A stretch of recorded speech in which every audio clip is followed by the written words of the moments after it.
You're listening to the Guys Who Do Stuff podcast. Get unstuck, tell a better story, and have a good answer to the question, what are you doing today? Welcome to the Guys Who Do Stuff podcast, where we believe in doing stuff. That's what we believe. Man, I'm Joe. I'm Josh. And we host this little podcast where we talk to you guys and we encourage ourselves and you to do stuff well, to do the right stuff. And you've got the right stuff. Baby. Yeah, that's right.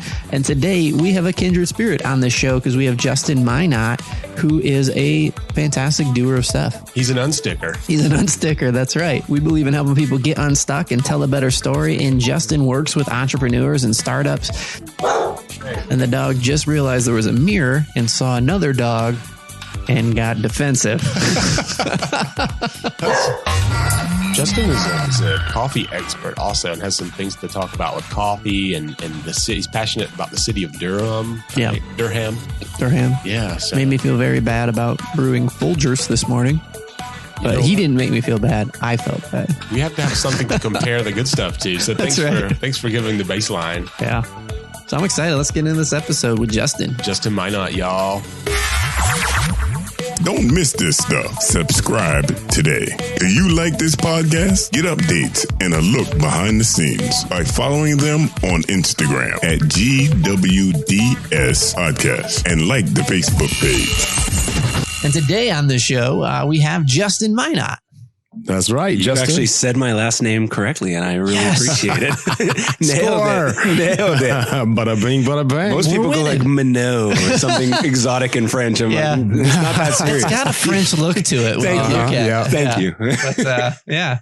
So, Justin, I was just checking out and doing some research on you, and you have a website where you're talking about what you're doing right now. And I love what you said on your site. It said if you want to take your life and your business to the next level with tools and resources specifically designed for dreamers and doers like you, who want to make a lasting difference in the world, then you're the guy to talk to. In 2018, you wrote a book called Unleashed, which is about how to live fully and do something that matters. Yeah. And I read I'm going to order your book. I haven't read it yet, but I read the first free chapter that's on Amazon. Nice. And you talked about, I loved your chapter headings. At some point, I want to talk about how to be a better drug dealer. That's in there. That's a great chapter title. But you mentioned that these are lessons that you learned the hard way in life. And the book started with a really cool story about butterflies. I was wondering if we could just start there and you could kind of walk us through that. Yeah, sure. Yeah, that's pretty much chapter 1. So I start by talking about this experiment that these scientists did with butterflies where they took 2 different groups. In the first group, what they did is they waited until they were fully mature inside the cocoon, and they just opened the cocoon for the butterfly. Again, fully mature, ready to go. Open the cocoon for the butterfly.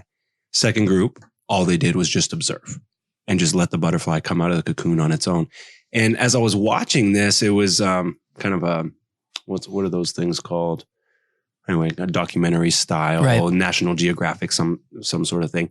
It was amazing to me because the first group, they really came out with vigor. The ones that the scientists open up the cocoon for, they come out with vigor and they're ready to go and fully mature, ready to go inside the cocoon. And then they come out and all of them fall to the ground and die. Every single one. Second group, they just watch and observe. And these butterflies slowly start scratching and clawing and biting, and it's hard and it's exhausting. And by the time they come out, they don't look like an amazing bunch of butterflies. Obviously, they're kind of scraggly and limping around. But that group was the one that actually lived their full butterfly life and did their thing. And so as I was watching that and relating it later in life to my own story and some of the struggles that I've been through, I used to have this idea that I made it in spite of, right? And people would say that like, oh, you've overcome so much and you've made it in spite of these challenges. And I just don't think that's accurate. I think that I am who I am because of the challenges and because of the fact that I had to scratch and claw and bite and go through some stuff like everybody does. But I'm just seeing now how that has shaped me into the man I am today. So I just wouldn't trade any of my life for anybody else's. It's awesome. Yeah. So what are you up to right now? We know there's a lot about you online. You started Do Good Coffee, which is a company that just tell us a little bit about that. Good coffee. That was a fun journey. So it's still doing its thing up in Canada right now. But it was really just born out of this desire to make a difference. I was traveling all around the world and met a guy named Graham, and we ended up going to Burundi, Africa together to do this project. And as we were there, we were saying, we want to do something more sustainable. What can we do? And that was really the question. What can we do to make a difference? And we ended up landing on coffee. It was their biggest export, that and tea. And farmers were being exploited and all these issues going on. And so we said, okay, if we're going to do something, it's, it has to be coffee. So we ended up meeting this guy. He's a world-renowned coffee hunter. He calls himself. And he's like, look, dude, if you really want to make a difference, this is how to do it here. And he ended up moving his family there full time and said, if you want to distribute to Canada, then we'll do it. And so ended up doing that. So I always tell people that I kind of landed on coffee backwards, because I didn't start with like, I love coffee and I really want to be involved in the coffee world. It was, how can I change the world and how can I use business to do it? And coffee became this vehicle that's led me all around the world, and one of my first bigger ventures. Yeah. And so now you're up in Durham, right? Yeah. How did you end up here? Durham. Well, so my wife and I, we were traveling around. We've been kind of a gypsy family for the last little while. And we were looking for a city that we could put roots in for a while. And we went around Canada, some of the US, landed in Durham, and had all of these crazy experiences with people in Durham who were like, man, if you ever move here, come over to our house and we'll have you over for dinner, and all these serendipitous moments on our short visit, and really just fell in love with the vibe of the city. So we said, okay, if we ever move anywhere, I think we're going to put Durham on the list. And then all of a sudden, all these pieces fell into place where I had a big contract here in Durham available to me, super random. All of these things clicked, and we ended up moving and have never looked back. It's been incredible. We love it. Love the city. Yeah. It's so weird and edgy and all of the things. There's some really fun, cool stuff going on in Durham. Yeah. I was just there at the Durham Hotel. Have you seen that spot? Yes. My gosh. And the people are incredible. It's this activist vibe in the city where everybody's doing something about something that matters to them. And there's so much like revitalization going on. Without like cookie cutter, just we're going to make it look like every other strip mall. But it's like we're trying to keep what was cool about Durham, but make it this kind of new, like what they did with the American tobacco and how they turned that into the underground and all this cool. That's amazing. And these exposed brick industrial apartments in these sort of homes. Have you ever walked around like in the basement over the American underground? It looks like where they used to, remember the show 24, like when the president went in the bunker and it's all like concrete and glass and edgy and cool. Ooh, like that's what the underground looks like down there. They've done incredible work. And of course, revitalization comes with its issues and stuff. But I like that Durham's talking about those types of things. It's not just like, hey, look at all this growth. It's like, no, here are some real challenges. Yeah. Well, hey, dog. Hey, JPEG. Hey, JPEG. What's up? I like it's kind of a tradition, right? The dog is barking. Yep, that's a tradition that makes me. You just want to be mostly angry and embarrassed. No. We are in your basement. Don't forget that. Right? Yeah, the puppy just wants love. It's a homey feeling here, right? So, you've been on a journey where you've gotten to start a company, and now you're working with entrepreneurs and you coach entrepreneurs. So what are some of the things that you've learned from coaching entrepreneurs that would be useful for people listening? That you would say, man, almost in that vein of like, oh, I wish if somebody would have told me this sooner, it would have saved me all this time. Wow. Yeah, that's a good one. I think the big one that I'm learning even now is how much of entrepreneurship is actually a mindset question. I think we give too much credence to the skill set, right? Like you got to go and develop these hard skills and these soft skills and all this type of stuff, which that is, but I think it might only be 20% of what makes a successful entrepreneur. I think 80% of it is this mindset around entrepreneurship, knowing who you are and the psychology behind actually getting to where you want to go. So what are some of the practices that you find of people that have made it to this mindset? Because I tend to agree. I haven't done any research on it or whatever, but I'm recently coming off of a job that I was at for about 9 years, which was a big job, a lot of responsibility, learned a lot, great job.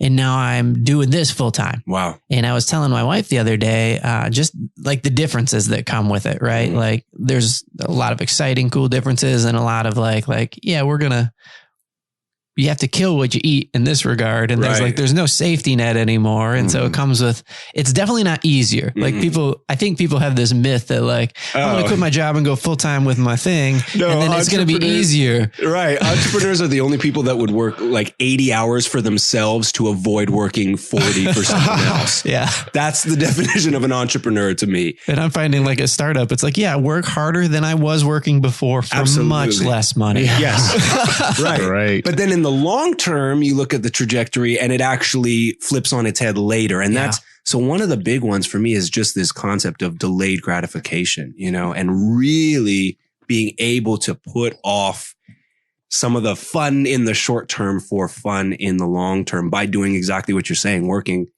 way more for way less money in the short term. And in the long term, if you're doing it right and you're building your business right, working way less for way more money and having more freedom doing what you love. I find where I'm at right now, it's almost like a crash diet. I've got to avoid constantly getting on the scale, which is a really bad thing. Yeah. Because your weight will fluctuate and you're like, screw it, I'm not doing this anymore. Right. And so while I need to pay close attention, I try to think of my budget and my cash flow more in terms of what I want to do this year and try to get out of what I close this week. Right. Otherwise I find myself really getting in my head. And what I was telling, I think what I said to my wife, and I'm just trying to learn the kind of person that I need to be good at this. Wow. That is so insightful. Yeah. That's it. That's it. You really are putting on this new framework and recreating neural pathways in your mind. It's that deep. And so you're absolutely right. Yeah. That was beautifully said. And I think I figured that out because when I was looking back at my other job, there were things that I didn't like doing. There were some managerial tasks that weren't in my personality set, sitting somebody down and having a tough conversation or having to work through oh, this isn't working out type conversations with and I was in the point where I was promoted up. So some of these people were coworkers before, and now it's all the kind of dynamics that go with that. And I remember thinking in that moment, it was the way that I am with anger and stuff. Sometimes I just have to pretend that I'm angry when I'm yelling at trying to discipline my, I have to fake it because I have a hard time getting super angry about stuff. But it's almost you have to put yourself in the position to and that's what I'm on this quest for. And that's what I want to talk to you about. So what are the things that make people successful as entrepreneurs? What are the disciplines and the practices that they have in place to sustain what has a very tough launch? I think it's very apt with your butterfly story. Yeah. That's what it feels like launching a business. Nobody's oh, come on in. Yeah. Here's your first year's salary. We'll just get that cocoon open. You just do your thing, man. You be you. Yeah. And I would even say that would actually be worse for you as an entrepreneur. That's what I would argue. Yeah, you would just blow their money and then be sorry. And it's gone because you don't have that healthy amount of pressure. You don't have that healthy amount of resistance, I guess. It's I talk about this a little bit in my book about the issues of being an astronaut. There's no resistance. You actually have to create it in space. And so your muscles atrophy without resistance. They don't grow. Nothing happens. It's actually really bad for your body. So a healthy amount of pressure, I think, is good. A few of the things that I think make a successful entrepreneur are what I love about them is it's all things within our control. And one is responsibility, personal responsibility, owning your success and your failures, and not in a way where it's your identity, but where, no, if I don't make it happen, it doesn't happen. And not blaming anybody else for anything else that's happening around you. Always looking at what could I have done better in this situation? Even if someone totally messes up. Okay, how didn't I equip them? Or what maybe in the hiring process, if a person doesn't work out on your team, what did I do? How can I own this? Yeah, it's like a Jocko Willink book, Extreme Ownership, right? That's a big one. Yeah. Taking ownership. Right. Yeah. And everyone I've seen who's killing it and made it, that is a common thread for me, is they're owning any and every piece of the business that they possibly can and of their personal life. They're not blaming anybody else for anything else. That's a really big one for me. I think the other one is exactly what you're saying. It's not stepping on the scale too often and really finding a rhythm and disciplining yourself to get in this rhythm of big picture, small picture, and how does that look in a way that's thriving for you. So you have to plan your work and then work your plan. Right? Yeah. And one of my mentors, he would say, set the goal, set the plan, then forget the goal and work the plan. Right? Get out of that thing. Do the big vision stuff. Yeah. And then really set some metrics and just go in and I'm going to make 10 phone calls a day for the next 3 months. That's all I'm doing. And then I'll go back and measure. And maybe it's a month after that you're measuring, but don't step on the scale every day because you don't see big results that way when you're in the gym or whatever. You can't. Looking in the mirror every day isn't helpful, but you look in the mirror after 3 months and you're like, oh shoot, I got a 6-pack. That's great. Right? Or I've made progress. Notice. Well, that hasn't been my story. Right? I haven't looked in the mirror and been like, oh, no, there it is. Oh, there's my 6-pack. I've gone to the store and purchased 6-packs. You still rolling with a keg over there, Joe? Yes, sir. I love it. Well, what are some of the other, I'm talking about like personality traits at this point. So people that are, when you work with an entrepreneur or somebody says, listen, Justin, I think I want to take you up and I want to join your program and I want you to mentor me and I want you to, when you're working with somebody like that, what are the things, the personality traits at the personality side that you think, because I think there's skills like you're saying and skills can be developed. Yeah. And then there's like passions, which are like the way that we're wired. Those are like hardwired in. That's just kind of like set. Like that usually doesn't change. But then there's a personality side, like a trait. Have you noticed that some personality traits seem to work better for entrepreneurs? Or is it like, if this is you've got to watch out for this and you're going to need to surround yourself with these kind of people? Right. I would actually err more on the second one, which is just knowing yourself, like deep self-awareness, knowing where you're weak because you are weak in areas. I'm very weak in a lot of areas. And knowing where you're strong, really developing those strengths. A lot of the people that come to me, this is one, maybe personality thing or wiring thing. A lot of people that come to me, some of them are craftspeople, what I would call craftspeople. And so they're very good at their craft. They're like, oh, I make this thing really well, or I do this thing really well. And so now I want to get into business for myself. So I've been working at a mechanic shop or something. Okay, good at it. And now I want to get into business for myself. And I really try to educate people on the fact that it's a very different mindset, which you can do, you can acquire, but it's a very different mindset going from skilled craftsperson to business person doing that craft. It's a very different thing. And I warn some people that you actually might, if you're not careful, and if you don't work with someone like me to help develop this, it doesn't have to be me. If you don't do that, you can actually end up loathing your craft that you love because you get so deep into the business side and get lost and have no idea what you're doing. And all of a sudden you actually resent that craft a little while in, because it's now causing you stress and all of these things. So like a pie maker who's all of a sudden opening up a pie shop and then actually like can't stand to look at pies anymore. That's heartbreaking to me. And so you have to build those systems around you and really develop that mindset and know that you want to develop that mindset. That's a big one.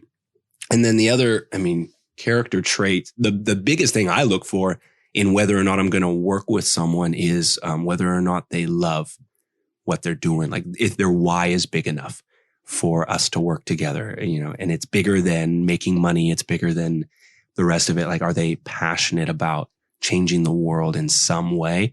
Because that's the stuff that keeps you getting up in the morning on the hard days when you're not seeing results. It's the why. It's the deeper purpose. There has to be something way bigger than the money and the business itself. You have to fall in love with the process. So what are some good whys that you've heard from people that you work with? Oh man. Well, one recent one is, this group of, it's like a wellness company, and they just really want to transform as many lives as possible. That's like their whole thing. How do we transform as many lives as possible using what we have?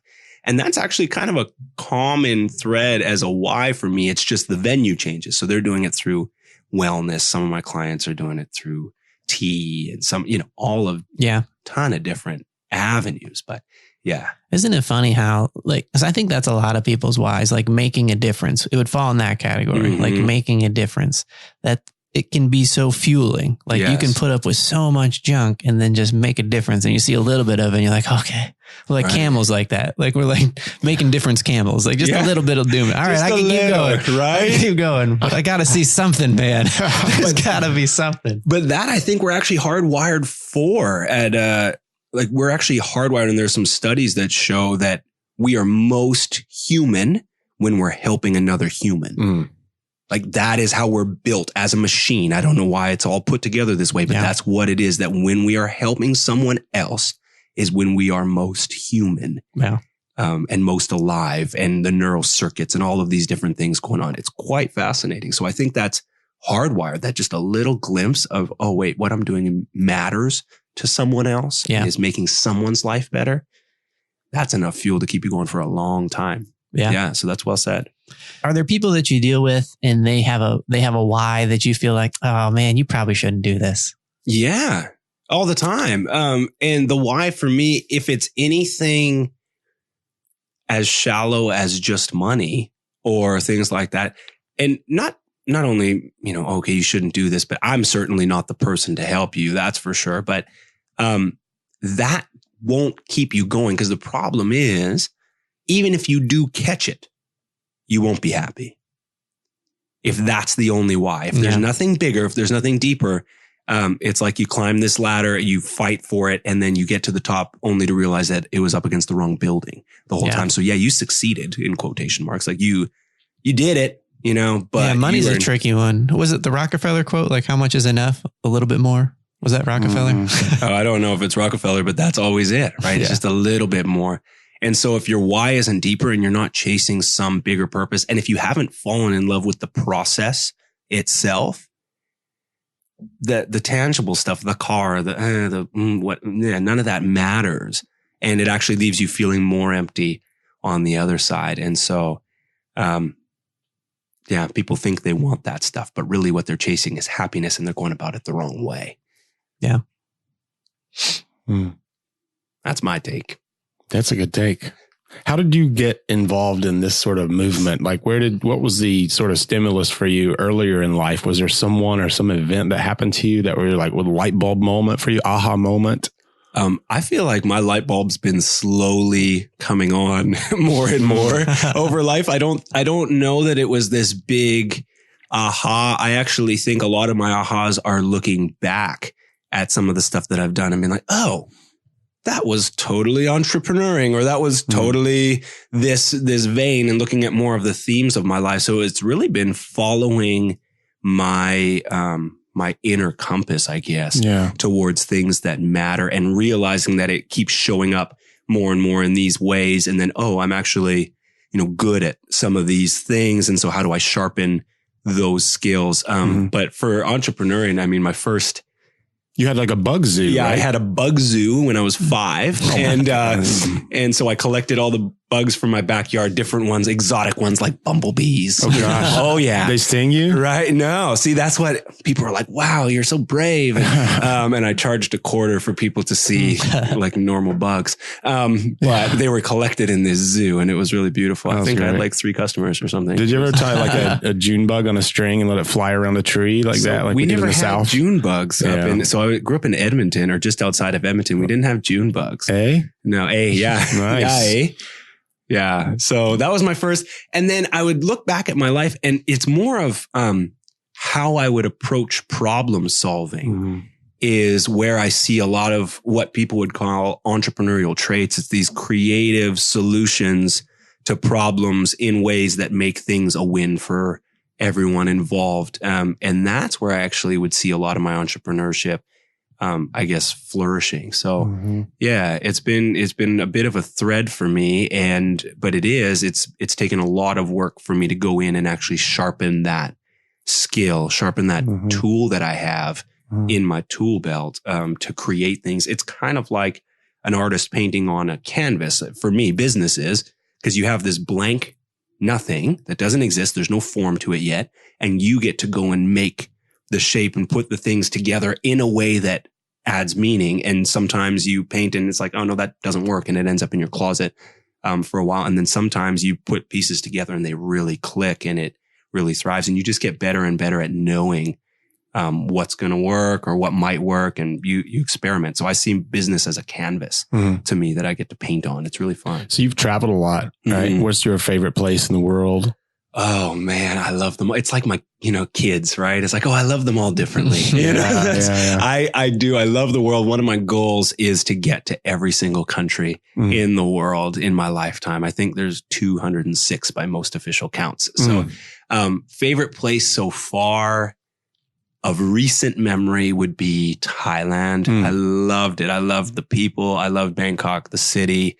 Everything, the food, the massages where people would walk on my back. Nice. It was, for $5 Oh yeah. It's like that in the Philippines, man. Call up and they'd come over on a scooter and they'd leave at like 4 a.m. and just whatever. I'm just like $5, great massage. Right there. Yeah. It's amazing. It's amazing. So, but the love of the people there is so warm and so open in Thailand. So that's probably my favorite one of recent memory, but I really do. I love everywhere. They have a pretty big motorcycle culture in Thailand too. I like that. Like hardcore bikes like Ducatis and Triumphs and all that. Oh yeah. They don't play around. Yeah. I've ridden in the Philippines. I mean, I've ridden across the Philippines, the main island, and it was pretty legit too, but like Thailand's got it going. Yeah. Yeah.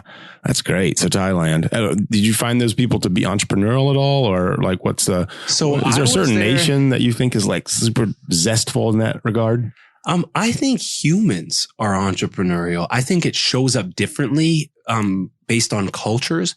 But the idea of putting pieces together in a way that adds value to the world, I haven't not found that anywhere. I think it shows up differently here in the U.S. I think in the U.S., one of the things that's damaging to our entrepreneurial ecosystem is this idea of constant striving and constant achievement. It's like you always have to be going up and up and up. And if you're not doing that, then you're failing.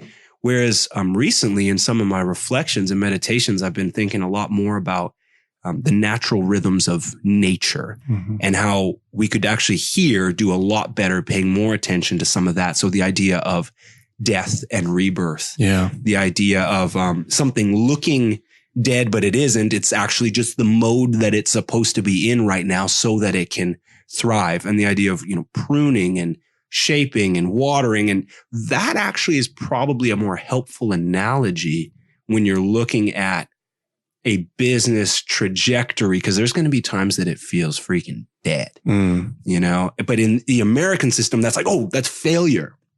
A tree isn't failing in the winter. It's wintering. It's like, that's what it's supposed to be doing. And seasons.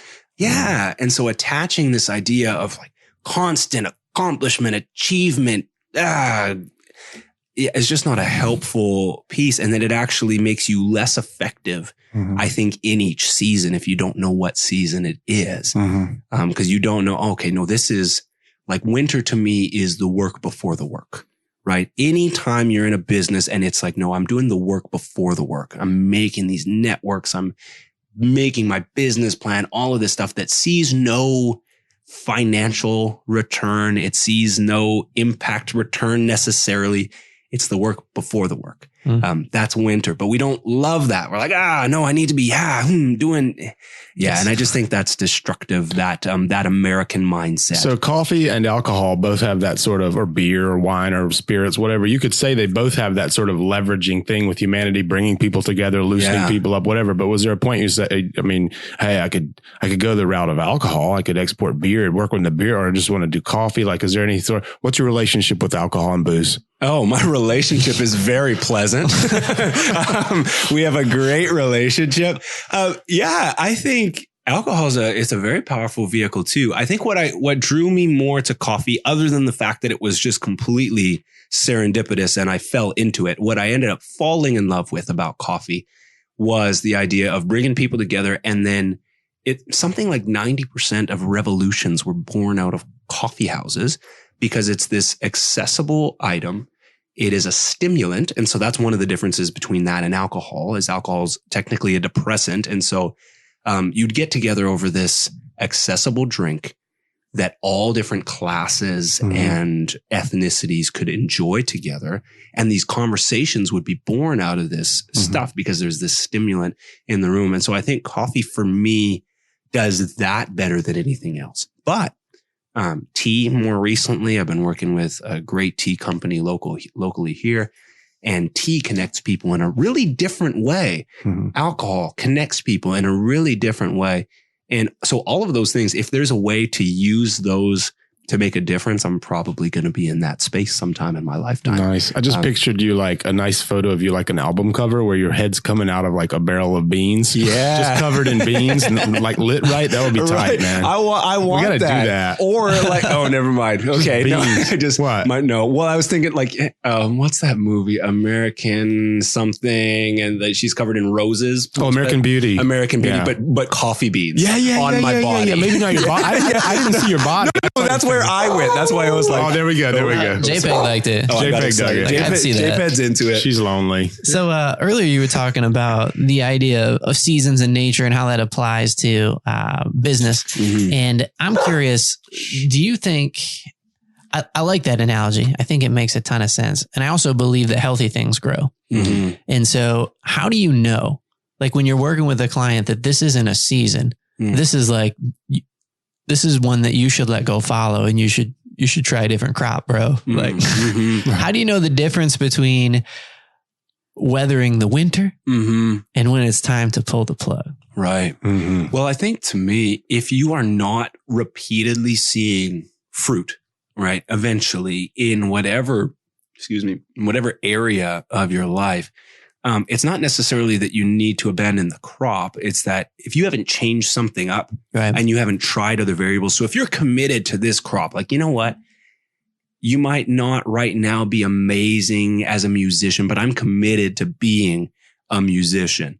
Fine. That's awesome. But you better be trying different angles. So like start a YouTube channel if performing is really hard for you. Whatever it is, you better be trying different angles to do your thing. So to me, that's more of it's a symptom when they're repeating the same failure and not adapting, that it's like, sounds like the winter sounds like a good time to like check yourself before you wreck yourself. Right. Because many do just wreck themselves by saying, I'm never going to stop. I lived in New York for a few years. I know the deal. I was like pursuing an acting thing and I transitioned, but it took a chapter of like checking myself and like going deep and being like, wait a minute.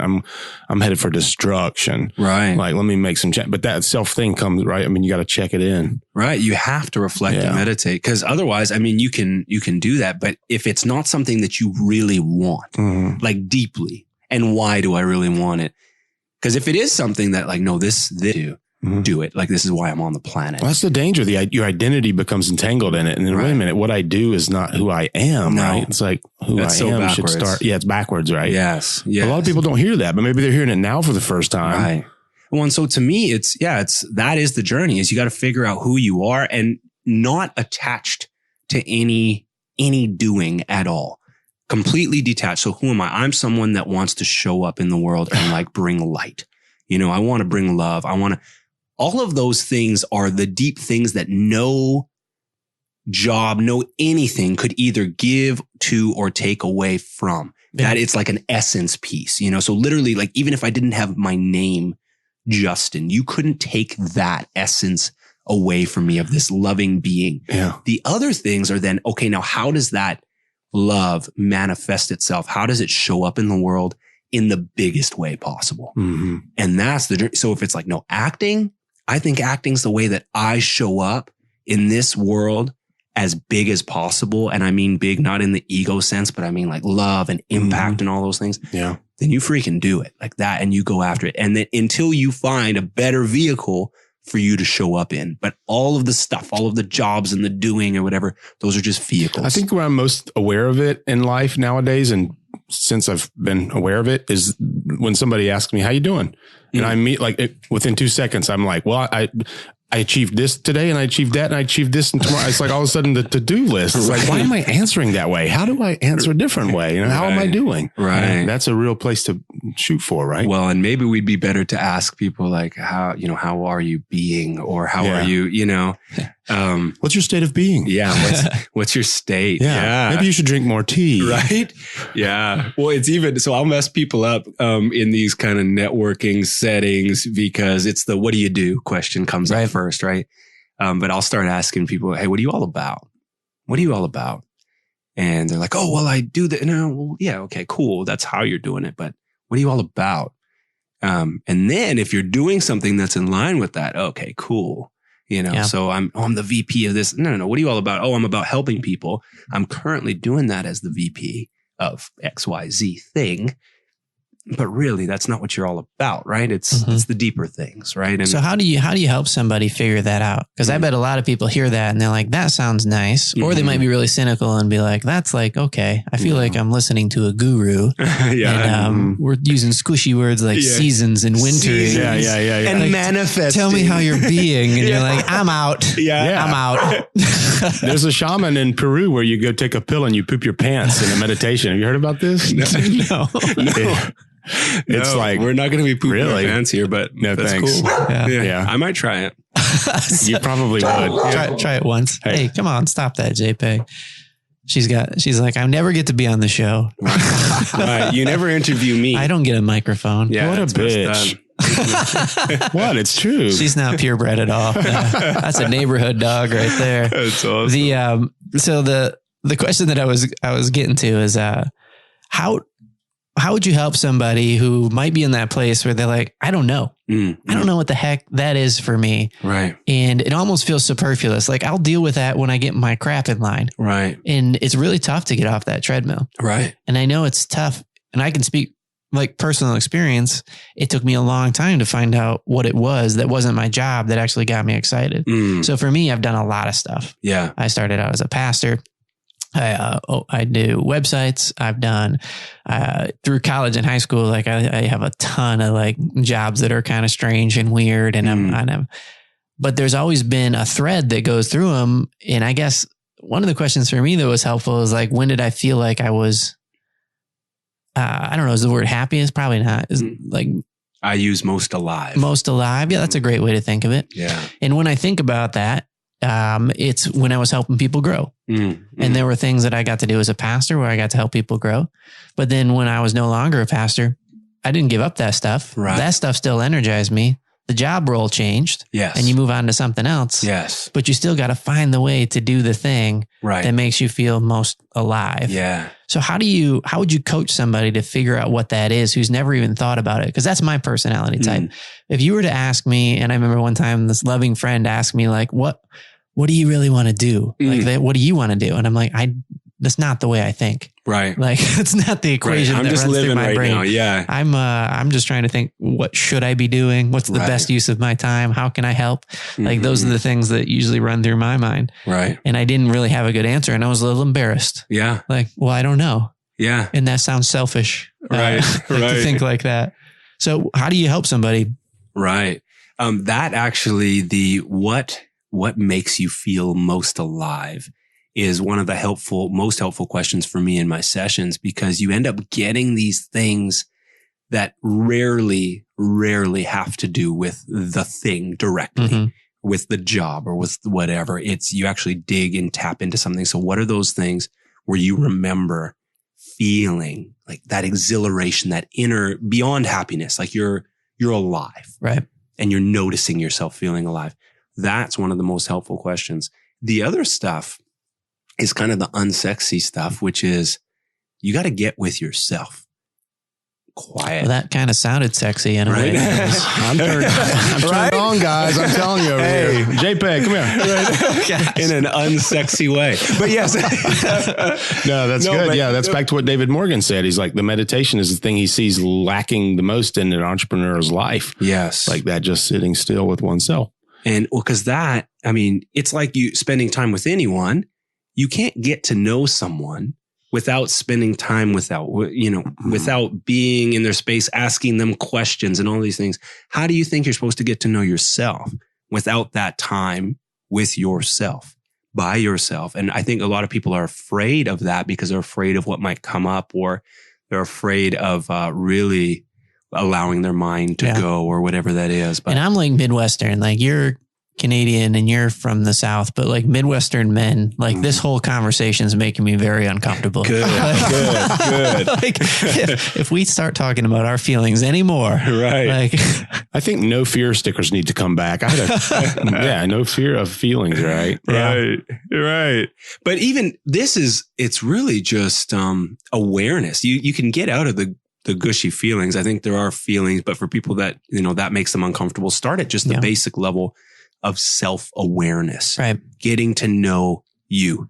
For some people that I work with, it's getting to know themselves really for the first time in their entire life, and they're 40. Getting to know you, getting to know all about you. Right? I know for me, and I'm still figuring a lot of stuff out, but just joking about the Midwestern kind of mentality. I think the problem that I had with conversations like this, and let's talk about our feelings kind of stuff, with the way that everybody was where I grew up, was that it just felt very impractical. Right. But if you can flip that switch and you do it and you find out that actually, you know what, without doing this stuff, like I can't be the kind of husband that I want to be. I can't be the kind of dad that I want to be. Yes. Yeah. I can't be happy in my job because I'm doing it with the wrong motive. Right. I haven't really figured out what about the job that is energizing to me. So I'm doing all the parts that don't give me energy and missing the parts that do. Right. So talk about impractical, like doing it that way, when you say it out loud out of your mouth, is the definition of impractical to me, is you've actually flipped the whole thing completely upside down and you have no chance of getting out. It's like the axe analogy. Like if I have 6 hours to chop down a tree, I'm going to spend 5 hours sharpening my axe. Yeah. Because otherwise, right? There you go. That's pretty American for all you people here.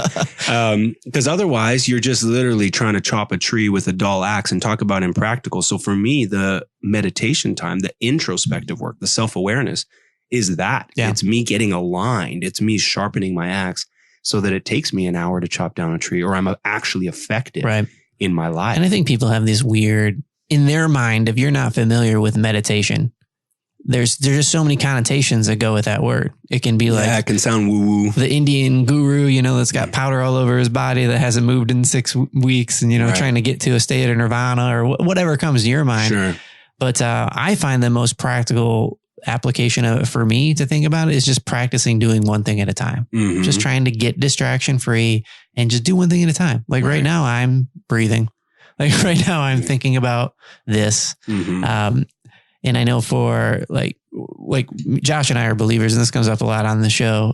I'm a Christian, and I think a lot of Christians feel like meditation has like this almost demonic background or something, but they don't know that it's a huge part of like, it's all over in the Bible. Like it says to meditate, and, and it's another way of saying like, spend time focusing on something. Right. Be still. Be still. Yeah. Think about the thing. Yeah. Let it get inside of you. Right. Let it change you. You have to deal with it. It's almost like the butterfly analogy. You have to wrestle with something before it actually becomes useful to you. And if it was super easy and somebody just did it for you, it doesn't last. It doesn't help you out. That was the biggest turn in my life in New York, was studying with Terry Knickerbocker at the Esper Studio. And then they didn't outright suggest therapy, but the class itself was like a therapy.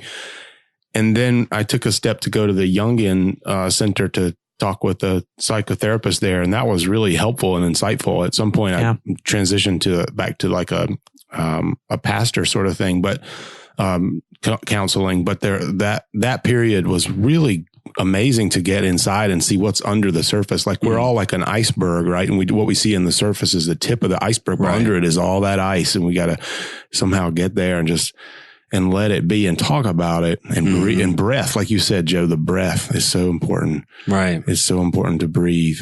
Even in crisis situations, like Navy SEALs talk about breath and breathing in a crisis situation. I tell my son that, he's 5 years old. I'm like, dude, just breathe through the pain. He cut his eye lately, and I was just like, breathe. And he's doing it. I'm like, yeah, this is good. Yeah, it's powerful. Yeah. It's one of the few things that we have total control over, or that we can have total control over, is just that regulating of our body and our mind. And breath is one of the most powerful vehicles to do it. So to personal disciplines, Mhm. like what are some of the personal disciplines? Josh and I like to use the term Weapon of choice. Weapon of choice. People use it all the Mhm. time. Like, what have you found to be like, these are the things that if I do them, I'm creating an environment for being the best version of myself that I can be. If I skip them, I notice it and I get cranky and I mess stuff up. Yeah. Oh, that's a really good and timely question, because I'm actually really struggling this last 2 weeks or so, falling off some of my disciplines and seeing some consequences for it. So good, timely question. I'm just being real on here. So, the big one for me is some sort of quiet time in the morning, that non-negotiable. If there's one, and I lose all the others, like so the other ones are, exercise for me, getting some exercise in, just even a small bit every day, and then eating properly and sleeping properly. It's like really basic human functions. That when I'm doing them, I'm a beast. And when I'm not, it's just not even close. But if there was one, like if I didn't eat and I didn't sleep and I didn't, what was the other one? Eat, sleep, and exercise. If I didn't do those, some sort of 15 minutes in the morning to get my mind on right. Mm-hmm. That's the one that I cannot really do without. Yeah. Which sounds funny. You'd think it would be eating or sleeping or something, but it's really that one of, getting still and paying attention to how I'm doing and where I'm at. And Mm-hmm. And then I guess visualizing from there, visualizing how I want myself to show up in the world today. Yeah. What's some of your favorite music? Oh, I like it all. I see a good collection here in the basement. It depends. Yeah, it looks like the music collection of a much older man. Right? That's about what mine would look like in terms of age. I love, recently I've been listening to a lot of Fela Kuti, which is this Afrobeat guy. I forget where he's from. Maybe. See, instantly I felt like I wasn't cool enough to listen to that. As soon as No, said you it. should. No, trust me. Everyone should. It's just beautiful. He's a trumpet player, I think. And anyway, beautiful, beautiful stuff and really fun to work to because you don't have to pay too much attention to it. He's like 8-minute long songs and they're really fun. So that's my recent. Yeah. We'll put a link there, won't we, Joe? Fela Kuti. Fela, yeah. You need a little percussion in your life, Joe. Right? Come on, spice it up. A little trumpet. I'll be playing along. I'm looking. I'm here, and he's got Bob Dylan and the Beach Boys on there. He needs some Fela Kuti, you know. Gotta mix it up a little bit, right? I got Lionel Richie in there. Right, Lionel Richie. Okay, he's your only black guy, dude. We got to spice up your wall a little bit here. Your rainbow needs some color up in it, Joe. Right? Yeah. Well, that is pretty bad. Yeah. Right. That's why I'm here to help. Well, awesome. Cut out this long silence. Yeah. What keeps you up at night? What keeps me up at night? Not a lot. I'm a really good sleeper. Even though you drink a lot of coffee, you still sleep through it. I do. I sleep really, really well. But I think for me, it's this mindset I've just adopted of giving my best and my best being enough. And then just saying, okay, yeah, that's it. You know, because there are very few things that I actually still haven't found one that worrying is actually going to do something positive about. Even at a physiological level, that actually just messes up all of your hormones and all those things. So, no, I don't want anything keeping me up at night. There are things that get my attention for sure. But ideally not at night. Ideally at night, I'm like, no, I kind of just tell my brain, no, you can rest. You've done your job. You know, you've done your job today. Time to chill out. I'm going to need you again in a few hours. So let me ask you this. So you're a coffee guy. You go into Starbucks. What do you order? Oh, okay. I don't go into Starbucks. Well, you get into Starbucks. You're trapped on a desert island. And there's only things there's a Starbucks. Because that's what every desert island has. Right, every deserted island has a Starbucks. They probably will. With a full staff. On Mars. So if I'm going into Starbucks, I'm going to ask them for a pour over of their light roast. Nice. Yeah, because that's the best way to get a decent coffee in Starbucks. I will say though, Starbucks has nailed it on the atmosphere piece. Because even still, if that's the closest something to me, not here, because there's some great coffee options, but when I was in Toronto, I was mostly finding myself working out of Starbucks because they have plugins and Wi-Fi and all these things. And I could bear the coffee. Sometimes I would just bring my own coffee in and nice. whatever. But there you go. What other coffee shops in the Triangle do you like really dig? Oh man. The Triangle is really coming up on the coffee scene. I'm really excited. So Jubala in Raleigh. Oh yeah. Give it up. Owen, creative director over there, rocks it. Yeah. It's awesome. A new one that I'm really enjoying is People's Coffee in South Durham. Okay. They serve black and white coffee, which is another group out of a roaster out of Wake Forest. But really good. Cocoa Cinnamon's classic. I've probably met half of my Durham friends at Cocoa Cinnamon. So I go in there. I can't get any work done anymore because it's just my stomping grounds. Nice. Those would be that. East Durham Bake Shop. They're not a coffee shop, but they're really nailing it on the pastries side. And I just love the owners. They're sweet, sweet people. Yeah. Those would probably be my go-tos in the Triangle. Let's say when you're in Chapel Hill, do you hit those up? So I haven't done much Chapel Hill. Gray Squirrel. They're in Chapel Hill. Yeah. I think so. And then there's one called Cocoa Bean that does decent work. But I don't spend a lot of time on that side. I'm on the east side of Durham. So do you find like people from Carolina are more friendly or people from Duke are more friendly? Are you like one side or the other? You one shade of blue or what? You more red? I actually don't find out people's affiliations most times. That's probably a good thing, right? Well, I never realized it was such a big deal until this recent basketball stuff. Too big. Oh yeah, it's really, and it's cool, and I'm happy for people to enjoy it. So yeah, as an outsider, people aren't going to like this, but I follow players more and I really enjoy the way Zion Williamson plays. I do. Am I a fan of the team? Nah, I don't. That's the guy with the shoe incident, right? Yes. But he just plays and he's got grit and he hustles and I like it. So I like Zion Williamson, but I don't necessarily care about whether. So sports, you like basketball? Yeah, That's do. Your thing? Basketball. I played football for a lot of years. Yeah. That was fun. But what position? Defensive back. Nice. So I would just hit everything. It was really fun. Nice. Yeah. Just hit. Yeah. But I decided, anyway, that's a longer story, but I decided that I just wanted to stop smashing my head into human beings because I really... There's something up there between the ears that you want to hang on to? I like my brain. I really do. I think it's beautiful and I want to be its friend for a long time. So that's where that ended. Right on. So I got a closing question here. We spent a lot of time on the episode today talking about just like what kind of person you need to become to make it as an entrepreneur and how it can be tough. Yeah. And how it can, back to the butterfly analogy, you're probably in the beginning phases. If you are not getting bruised and pushed around and feeling a little bit of a pinch, you're probably doing something wrong because that's part of the process. So I'm curious from your perspective, like what is a practical piece of advice that you can give an entrepreneur struggling with, like, should I keep going that they can do today? Wow.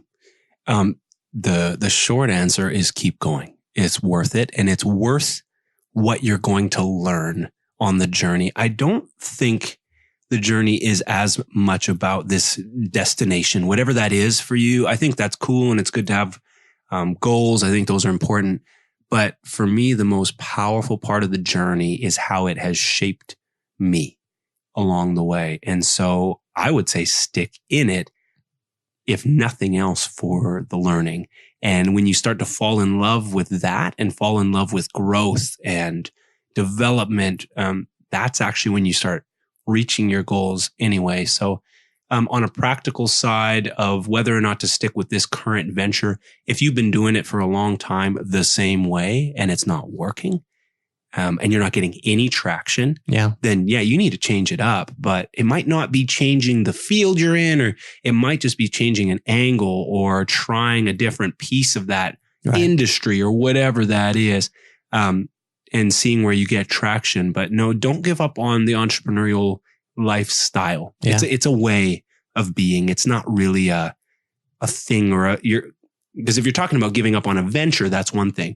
Giving up on an entrepreneurial lifestyle is another thing. I had a mentor tell me one time when one of my businesses just was not doing well at all, no traction. It was really not working. And he's like, "Oh, I'm so glad that didn't work out the way you wanted." I'm like, "What are you talking about?"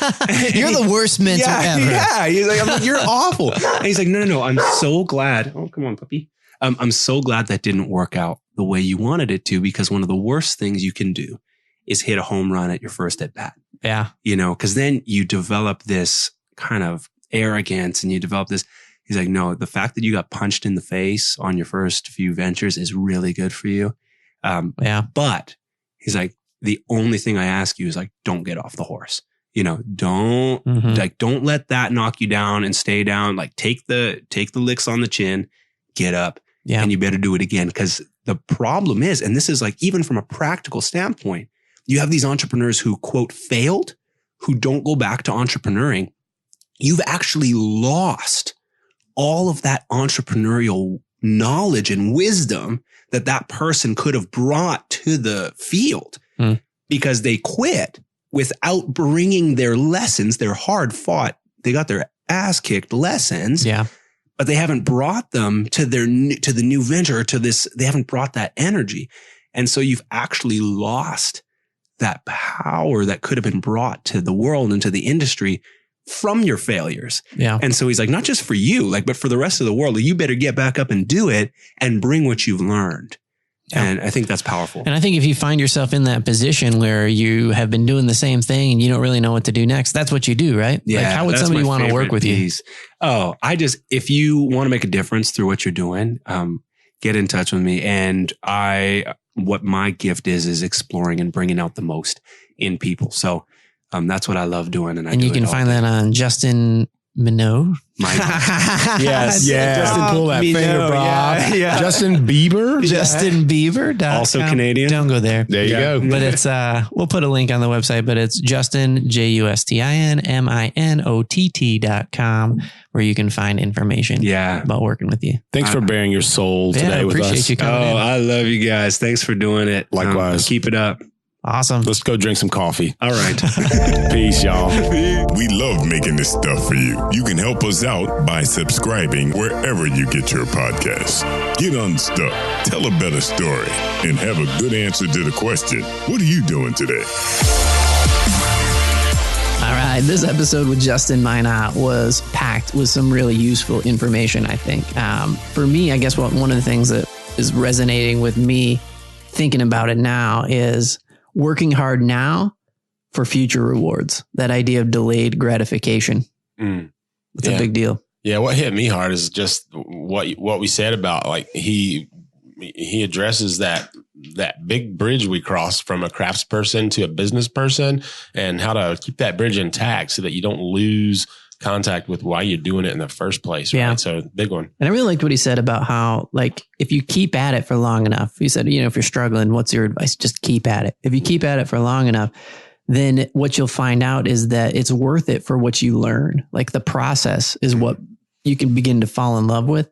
And, you can fall in love with development. And so you can ride the waves of like a successful month and a not successful month, because you're still learning and developing, and you're becoming better at what you're doing. And you're becoming better at serving your clients and showing up for them.